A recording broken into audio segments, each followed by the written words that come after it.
ನಮಸ್ತೆ ಗೆಳೆಯರೆ, ನಾನು ನಿಮ್ಮ ಸತೀಶ್ ಕುಮಾರ್. ಗೆಳೆಯರೆ, ಹೇಗೆ ವಾಕಿಂಗನ್ನು ಮಾಡೋದ್ರಿಂದ ಮತ್ತು ರನ್ನಿಂಗನ್ನು ಮಾಡೋದ್ರಿಂದ ನಿಮಗೆ ಬಹಳಷ್ಟು ಬೆನಿಫಿಟ್ಸ್ಗಳು ಸಿಗ್ತವೇನೋ, ಅದೇ ರೀತಿ ಪ್ರತಿನಿತ್ಯ ಸೈಕ್ಲಿಂಗನ್ನು ಮಾಡೋದ್ರಿಂದಲೂ ಕೂಡ ನಿಮಗೆ ಬಹಳಷ್ಟು ಅಮೇಜಿಂಗ್ ಆಗಿರುವ ಬೆನಿಫಿಟ್ಸ್ಗಳು ಸಿಗ್ತವೆ. ಸೈಕ್ಲಿಂಗ್ ಒಂದು ಬೆಸ್ಟ್ ಎಕ್ಸರ್ಸೈಸ್ ಆಗಿದೆ ಮತ್ತು ಇದು ಮೋಸ್ಟ್ ಈಜಿ ಎಕ್ಸರ್ಸೈಸ್ ಆಗಿದೆ ಮತ್ತು ಸೈಕ್ಲಿಂಗ್ ಮಾಡೋದು ಒಂದು ಫನ್ ಆಗಿದೆ. ಹೀಗಾಗಿ ಪ್ರತಿನಿತ್ಯ ನೀವು ಸೈಕ್ಲಿಂಗನ್ನು ಮಾಡಲೇಬೇಕು. ಪ್ರತಿದಿನ ನೀವು ಅಟ್ಲೀಸ್ಟ್ ಅರ್ಧ ಗಂಟೆನಾದರೂ ಸೈಕ್ಲಿಂಗ್ ಮಾಡಬೇಕು. ಸೈಕ್ಲಿಂಗನ್ನು ಮಾಡೋದ್ರಿಂದ ಆಗುವ ಅಮೇಜಿಂಗ್ ಬೆನಿಫಿಟ್ಸ್ಗಳು ಇಂತಿವೆ. Let's go. ನಂಬರ್ 1, ಸೈಕ್ಲಿಂಗ್ ನಿಮಗೆ ವೇಟ್ ಲಾಸ್ ಮಾಡಿಕೊಳ್ಳೋಕ್ಕೆ ಹೆಲ್ಪ್ ಮಾಡುತ್ತೆ. ಪ್ರತಿದಿನ ತಪ್ಪದೆ ರೆಗ್ಯುಲರ್ ಆಗಿ ಸೈಕ್ಲಿಂಗ್ ಮಾಡೋದ್ರಿಂದ ನಿಮ್ಮ ದೇಹದಲ್ಲಿರುವ ಬ್ಯಾಡ್ ಫ್ಯಾಟ್ಸ್ ಮತ್ತು ಬ್ಯಾಡ್ ಕೊಲೆಸ್ಟ್ರಾಲ್ಗಳು ಬರ್ನೌಟ್ ಆಗಿ ಹೋಗ್ತವೆ. ಇದರಿಂದ ನಿಮ್ಮ ವೇಟ್ ಲಾಸು ಆಟೋಮೆಟಿಕ್ ಆಗಿ ಆಗ್ತಾ ಹೋಗುತ್ತೆ. ವೇಟ್ ಲಾಸ್ ಮಾಡಿಕೊಳ್ಳಬೇಕೆಂಬ ಆಸೆ ಇದ್ದರೆ ನೀವು ಸೈಕ್ಲಿಂಗನ್ನು ಸ್ಟಾರ್ಟ್ ಮಾಡಿ. ನಂಬರ್ 2, ಸೈಕ್ಲಿಂಗ್ ನಿಮ್ಮ ಹಾರ್ಟನ್ನು ಮತ್ತಷ್ಟು ಸ್ಟ್ರಾಂಗ್ ಮಾಡುತ್ತೆ. ಪ್ರತಿನಿತ್ಯ ನೀವು ರೆಗ್ಯುಲರ್ ಆಗಿ ಸೈಕ್ಲಿಂಗನ್ನು ಮಾಡ್ತಾ ಇದ್ದರೆ ನಿಮಗೆ ಹಾರ್ಟ್ ಅಟ್ಯಾಕ್ ಆಗುವ ರಿಸ್ಕು ಕಡಿಮೆ ಆಗತ್ತೆ. ಅದಕ್ಕಾಗಿ ಸೈಕ್ಲಿಂಗ್ ಮಾಡಿ, ಇಲ್ಲ ಅಂತಂದರೆ ಬೇಗನೆ ನೆಗೆದು ಬಿದ್ದು ಹೋಗ್ತೀರಾ. ನಿಮ್ಮ ಆಸ್ತಿ ಪಾಸ್ತಿಯನ್ನೆಲ್ಲ ಬೇರೆಯವರು ಎಂಜಾಯ್ ಮಾಡ್ತಾರೆ, ನೀವು ಪುಕ್ಸೋಟೆ ಸತ್ತೋಗ್ತೀರ. ನಂಬರ್ 3, ಸೈಕ್ಲಿಂಗ್ ನಿಮ್ಮ ಸ್ಟೆಮಿನಾವನ್ನು ಹೆಚ್ಚಿಸುತ್ತೆ. ಇದರಿಂದ ನೀವು ದಿನ ಪೂರ್ತಿ ಎನರ್ಜೆಟಿಕ್ ಆಗಿ ಕೆಲಸ ಮಾಡ್ಬೋದು. ಸೊ ನೀವು ಯಾವಾಗ ಸರಿಯಾಗಿ ಕೆಲಸ ಮಾಡ್ತೀರೋ ಆವಾಗ ನಿಮ್ಮ ಪ್ರೊಡಕ್ಟಿವಿಟಿ ಹೆಚ್ಚಾಗುತ್ತೆ. ಪ್ರೊಡಕ್ಟಿವಿಟಿ ಹೆಚ್ಚಾಗೋದ್ರಿಂದ ಆಟೋಮೆಟಿಕ್ ಆಗಿ ನಿಮ್ಮ ಪ್ರಾಫಿಟಬಿಲಿಟಿ ಹೆಚ್ಚಾಗುತ್ತೆ ಮತ್ತು ನೀವು ಬೇಗನೆ ರಿಚ್ ಆಗ್ಬೋದು, ನಿಮ್ಮ ಲೈಫಲ್ಲಿ ಸೆಟ್ಲ್ ಆಗ್ಬೋದು ಮತ್ತು ನಿಮ್ಮ ಎಲ್ಲ ಗೋಲ್ಸ್ಗಳನ್ನು ಅಚೀವ್ ಮಾಡ್ಬೋದು. ನಿಮಗೆ ಎನರ್ಜಿ ಬೇಕತ್ತಂದರೆ ಸ್ಟೆಮಿನಾ ಜಾಸ್ತಿ ಮಾಡಬೇಕು. ಸ್ಟೆಮಿನಾ ಜಾಸ್ತಿ ಮಾಡೋಕ್ಕಿರೋ सिंपल ऑप्शन साइकिलिंग. हाय, यदि आप टाइम मैनेजमेंट स्किल्स को, मनी मैनेजमेंट स्किल्स को और बिजनेस स्किल्स को सीखना चाहते हैं तो आप www.roaringbusinessschool.com को विजिट कीजिए और सीखिए. ಸೈಕ್ಲಿಂಗ್ ನಿಮಗೆ ಮಸಲ್ಗಳನ್ನು ಬಿಲ್ಡ್ ಮಾಡೋಕ್ಕೂ ಕೂಡ ಹೆಲ್ಪ್ ಮಾಡುತ್ತೆ. ಇದರ ಜೊತೆಗೆ ನಿಮ್ಮ ಲೆಗ್ಸ್ಗಳನ್ನು, ಜಾಯಿಂಟ್ಸ್ಗಳನ್ನು ಮತ್ತು ಬೋನ್ಸ್ಗಳನ್ನು ಕೂಡ ಮತ್ತಷ್ಟು ಗಟ್ಟಿಗೊಳಿಸುತ್ತೆ. ಮುಂದೆ ನೀವು ಮುದುಕಿ ಆದಾಗ ನಿಮಗೆ leg pain, joint pain, back pain ಇವೆಲ್ಲ ಬರಬಾರ್ದತ್ತಂದರೆ ಈಗ ಸೈಕ್ಲಿಂಗ್ ಮಾಡೋದು ಬುದ್ಧಿವಂತರ ಲಕ್ಷಣ ಆಗಿದೆ. ಹಲ್ಲು ಬಿದ್ದು ಹೋಗಿ ಮುದುಕಿ ಆದಾಗ ನನಗೆ ಅಲ್ಲಿ ನೋಯ್ತಾ ಇದೆ, ಇಲ್ಲಿ ನೋಯ್ತಾ ಇದೆ ಅಂತಂದರೆ ಯಾರೂ ಕೂಡ ಕೇರ್ ಮಾಡಲ್ಲ. ಅದಕ್ಕಾಗಿ ಇವತ್ತು ಸ್ವಲ್ಪ ನೋವನ್ನು ಅನುಭವಿಸಿ ಸೈಕ್ಲಿಂಗ್ ಮಾಡಿ, ಮುಂದೆ ನಿಮಗೆ ಖುಷಿಯ ದಿನಗಳು ಇರ್ತವೆ.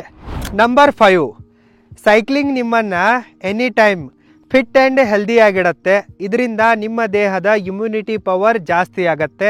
ರೋಗಗಳು ನಿಮ್ಮಿಂದ ದೂರ ಓಡೋಗ್ತವೆ. ನಿಮ್ಮ ಹತ್ರ ಹೆಲ್ತ್ ಇದ್ದರೆ ಮಾತ್ರ ವೆಲ್ತನ್ನು ಸಂಪಾದಿಸೋಕ್ಕಾಗೋದು ಮತ್ತು ಆ ವೆಲ್ತನ್ನು ಎಂಜಾಯ್ ಮಾಡೋಕ್ಕಾಗೋದು. ನಿಮಗೆ ಹೆಲ್ತ್ ಬೇಕು, ಇಮ್ಯುನಿಟಿ ಪವರ್ ಬೇಕತ್ತಂದರೆ ಸೈಕ್ಲಿಂಗ್ ಮಾಡಬೇಕು. ನಂಬರ್ 6, ಸೈಕ್ಲಿಂಗ್ ನಿಮ್ಮ ಮೆಂಟಲ್ ಹೆಲ್ತನ್ನು ಮತ್ತು ಬ್ರೈನ್ ಪವರನ್ನು ಕೂಡ ಇಂಪ್ರೂವ್ ಮಾಡುತ್ತೆ.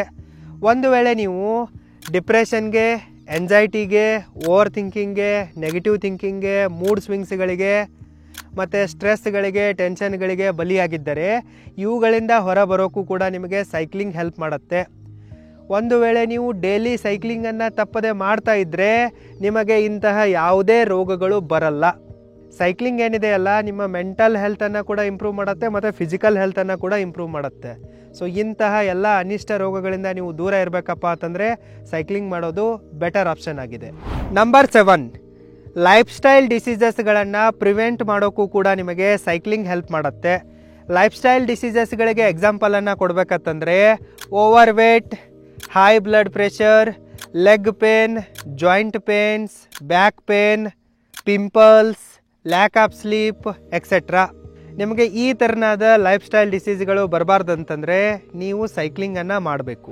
ನಂಬರ್ 8, ಸೈಕ್ಲಿಂಗ್ ನಿಮ್ಮ ಹ್ಯಾಪಿನೆಸ್ಸನ್ನು ಮತ್ತು ಕಾನ್ಫಿಡೆನ್ಸನ್ನು ಹೆಚ್ಚಿಸುತ್ತೆ. ಸೈಕ್ಲಿಂಗ್ ನಿಮ್ಮನ್ನು ಒಬ್ಬ ಪಾಸಿಟಿವ್ ವ್ಯಕ್ತಿಯನ್ನಾಗಿ ಕನ್ವರ್ಟ್ ಮಾಡುತ್ತೆ. ಸೈಕ್ಲಿಂಗ್ ಮಾಡೋದ್ರಿಂದ ನಿಮಗೆ ಬೆವರು ಬರುತ್ತೆ. ಯಾವಾಗ ನೀವು ಬೆವರ್ತೀರೋ ಆವಾಗ ನಿಮ್ಮ ದೇಹದಲ್ಲಿರುವ ಎಲ್ಲ ಟಾಕ್ಸಿನ್ಸ್ಗಳು ಹೊರ ಹೋಗ್ತವೆ. ಇದರಿಂದ ನೀವು ಹ್ಯಾಪಿ ಫೀಲ್ ಮಾಡ್ತೀರಾ ಮತ್ತು ನಿಮ್ಮ ಕಾನ್ಫಿಡೆನ್ಸ್ ಹೆಚ್ಚಾಗತ್ತೆ. ಮತ್ತು ನಿಮ್ಗೆ ಯಾವಾಗ ಬೆವರು ಬರುತ್ತೋ ಆವಾಗ ನಿಮ್ಮ ಮುಖದ ಮೇಲೆ ಒಂದು ಬ್ಯೂಟಿಫುಲ್ ಗ್ಲೋ ಬರುತ್ತೆ. ಮೇಕಪ್ ಮಾಡಿಕೊಂಡು ಫೇಸ್ ಕ್ರೀಮ್ಗಳನ್ನು ಹಚ್ಕೊಂಡು ಚಮಕ್ ಕೊಡೋದು ಹುಡುಗಿಯರ ಕೆಲಸ. ನಾವು ಹುಡುಗರಿದ್ದೀವಿ ಅಂತಂದರೆ ಬೆವರಲೇಬೇಕು. ಬೆವರನ್ನು ಸುರಿಸಿಯೇ ನಾವು ನಮ್ಮ ಮುಖದ ಮೇಲೆ ಗ್ಲೋವನ್ನು ತರಬೇಕು. ನಾವು ಯಾವಾಗ ಬೆವರು ಸುರಿಸ್ತೀವೋ ಆವಾಗಲೇ ನಾವು ನಮ್ಮ ಲೈಫಲ್ಲೂ ಕೂಡ ಶೈನ್ ಆಗ್ಬೋದು ಮತ್ತು ನಮ್ಮ ಮುಖವನ್ನು ಕೂಡ ಶೈನ್ ಮಾಡಿಸ್ಬೋದು. ನಂಬರ್ 9, ಸೈಕ್ಲಿಂಗ್ ನಿಮ್ಮ ಸೆಕ್ಸ್ ಲೈಫನ್ನು ಇಂಪ್ರೂವ್ ಮಾಡುತ್ತೆ. ಸೈಕ್ಲಿಂಗ್ ಮಾಡೋದ್ರಿಂದ ನಿಮ್ಮ ಸ್ಟೆಮಿನಾ ಹೆಚ್ಚಾಗುತ್ತೆ. ಯಾವಾಗ ನಿಮ್ಮ ಸ್ಟೆಮಿನಾ ಹೆಚ್ಚಾಗುತ್ತೋ ಆವಾಗ ನೀವು ಜಾಸ್ತಿ ಸಮಯದ ತನಕ ಸೆಕ್ಸನ್ನು ಎಂಜಾಯ್ ಮಾಡ್ಬೋದು. ಈಗ ಖರಾಬ್ ಲೈಫ್ ಸ್ಟೈಲ್ನ ಕಾರಣದಿಂದಾಗಿ ಮತ್ತು ವರ್ಕ್ ಲೋಡ್ನ ಟೆನ್ಷನ್ದಿಂದಾಗಿ ಬಹಳಷ್ಟು ಜನ ಪುರುಷರು ತಮ್ಮ ಪತ್ನಿಯರನ್ನು ಮತ್ತು ಪ್ರೇಯಸಿಯರನ್ನು ಬೆಡ್ಡಲ್ಲಿ ಸಂತೃಪ್ತಪಡಿಸೋಕೆ ವಿಫಲರಾಗಿದ್ದಾರೆ. ಹೀಗಾಗಿಯೇ ಅವರ ಪತ್ನಿಯರು ಅವರಿಗೆ ಚೀಟ್ ಮಾಡ್ತಾ ಇದ್ದಾರೆ, ಇಲ್ಲವೇ ಡೈವರ್ಸನ್ನು ಕೊಡ್ತಾ ಇದ್ದಾರೆ. ನಿಮ್ಮೊಂದಿಗೆ ಈ ಥರ ಆಗಬಾರ್ದಂತಂದರೆ ಸ್ಟೆಮಿನಾವನ್ನು ಹೆಚ್ಚಿಸಿಕೊಳ್ಳಿ. ನಂಬರ್ 10 ಆ್ಯಂಡ್ ಲಾಸ್ಟ್, ಸೈಕ್ಲಿಂಗ್ ಒಂದು ಪೊಲ್ಯೂಷನ್ ಫ್ರೀ ಆ್ಯಕ್ಟಿವಿಟಿ ಆಗಿದೆ ಮತ್ತು ಎನ್ವೈರ್ಮೆಂಟ್ ಫ್ರೆಂಡ್ಲಿ ಆಗಿದೆ ಮತ್ತು ಎಕಾನಮಿಕಲ್ ಕೂಡ ಆಗಿದೆ. ಸೈಕ್ಲಿಂಗ್ ನಿಮ್ಮ ಪೆಟ್ರೋಲ್ ಡೀಸೆಲ್ ಖರ್ಚನ್ನು ಉಳಿಸುವುದರ ಜೊತೆಗೆ ಡಾಕ್ಟರ್ ಫೀಸನ್ನು ಮತ್ತು ಮೆಡಿಕಲ್ ಎಕ್ಸ್ಪೆನ್ಸಸ್ಗಳನ್ನು ಕೂಡ ಉಳಿಸುತ್ತೆ. ಸಪೋಸು ನಿಮ್ಮ ಆಫೀಸ್ ನಿಮ್ಮ ಮನೆಯಿಂದ 2-3 ಕಿಲೋಮೀಟರ್ ದೂರದಲ್ಲಿದ್ದರೆ ನೀವು ಒಂದು ಚೆನ್ನಾಗಿರೋ ಸೈಕಲನ್ನು ತೆಗೆದುಕೊಳ್ಳಿ ಮತ್ತು ಸೈಕಲ್ ಮೇಲಿಂದಲೇ ಆಫೀಸಿಗೆ ಹೋಗಿ. ಇದರಿಂದ ನಂಬರ್ 1 ನಿಮ್ಮ ಪೆಟ್ರೋಲ್ ಡೀಸೆಲ್ ಖರ್ಚು ಉಳಿಯುತ್ತೆ, ಜೊತೆಗೆ ನಿಮ್ಮ ಹೆಲ್ತ್ ಕೂಡ ಚೆನ್ನಾಗಿರುತ್ತೆ. ಹೆಲ್ತ್ ಕೆಟ್ಟೋಯ್ತಪ್ಪ ಅಂತಂದರೆ ಡಾಕ್ಟರ್ಗಳಿಗೆ ಲಕ್ಷಾಂತರ ಕೊಡಬೇಕಾಗತ್ತೆ ಫೀಸ್ ಆಗಿ. ಮೆಡಿಕಲ್ ಎಕ್ಸ್ಪೆನ್ಸಸ್ಗಳಂತೂ ಗಗನಕ್ಕೆ ಹೋಗಿಬಿಟ್ಟಿವೆ. ನಿಮ್ಮ ಹೆಲ್ತ್ ಕೂಡ ಚೆನ್ನಾಗಿ ಉಳಿಬೇಕು ಮತ್ತು ಈ ವಾತಾವರಣ ಕೂಡ ಚೆನ್ನಾಗಿ ಉಳಿಬೇಕಂತಂದರೆ ಸೈಕ್ಲಿಂಗ್ ಒಂದು ಬೆಸ್ಟ್ ಆಪ್ಷನ್ ಆಗಿದೆ. ನೀವು ದೊಡ್ಡ ದೊಡ್ಡ ಸಿಟಿಗಳನ್ನು ಸ್ವಲ್ಪ ಗಮನಿಸಿ, ನಿಮಗೆ ಗೊತ್ತಾಗತ್ತೆ ಪೊಲ್ಯೂಷನ್ ಎಷ್ಟರ ಮಟ್ಟಿಗಿದೆ ಅಂಥೇಳಿ. ಅಲ್ಲಿನ ಜನ ಉಸಿರಾಡೋಕ್ಕೂ ಕೂಡ ಸ್ಟ್ರಗಲ್ ಮಾಡ್ತಾ ಇದ್ದಾರೆ, ಸಾಯ್ತಾ ಇದ್ದಾರೆ. ಸೊ ಈ ಪರಿಸ್ಥಿತಿ ನಿಲ್ಲಬೇಕಂತಂದರೆ ಎಲ್ಲರೂ ಕೂಡ ಸಾಧ್ಯವಾದಷ್ಟು ಪೊಲ್ಯೂಷನ್ ಕಂಟ್ರೋಲ್ಗೆ ಸಹಾಯ ಮಾಡಬೇಕು. ಬೇರೆಯವರು ಏನು ಬೇಕಾದರೂ ಮಾಡ್ಕೊಂಡು ಹಾಳಾಗಿ ಹೋಗಲಿ, ಪೊಲ್ಯೂಷನ್ನ ಕತೆ ಬೇರೆ ಇರಲಿ. ಅಟ್ಲೀಸ್ಟ್ ನಿಮ್ಮ ಹೆಲ್ತ್ನಾದರೂ ಚೆನ್ನಾಗಿರುತ್ತೆ. ಅದಕ್ಕಾಗಿ ಸೈಕ್ಲಿಂಗನ್ನು ಸ್ಟಾರ್ಟ್ ಮಾಡಿ. ಓಕೆ ಗೆಳೆಯರೆ, ಫೈನ್. ಇವಿಷ್ಟು ಅಮೇಜಿಂಗ್ ಆಗಿರುವ ಬೆನಿಫಿಟ್ಸ್ಗಳು ನಿಮಗೆ ಪ್ರತಿನಿತ್ಯ ಸೈಕ್ಲಿಂಗನ್ನು ಮಾಡೋದ್ರಿಂದ ಸಿಗ್ತವೆ. ಅದಕ್ಕಾಗಿ ನೀವು ಡೈಲಿ ತಪ್ಪದೆ ಸೈಕ್ಲಿಂಗನ್ನು ಮಾಡಿ. ಅಟ್ಲೀಸ್ಟ್ 30 ನಿಮಿಷನಾದರೂ ನೀವು ಪ್ರತಿದಿನ ಸೈಕ್ಲಿಂಗನ್ನು ಮಾಡಿ. ಏನು ಮಾಡ್ತಿರೋ ಏನು ಬಿಡ್ತಿರೋ ಗೊತ್ತಿಲ್ಲ, ಒಟ್ಟಿನಲ್ಲಿ ಹ್ಯಾಪಿಯಾಗಿರಿ, ಹೆಲ್ದಿಯಾಗಿರಿ ಮತ್ತು ಸಿಕ್ಕಾಪಟ್ಟೆ ದುಡ್ಡನ್ನು ಕೂಡ ಗಳಿಸಿ. All the very best. Thank you so much.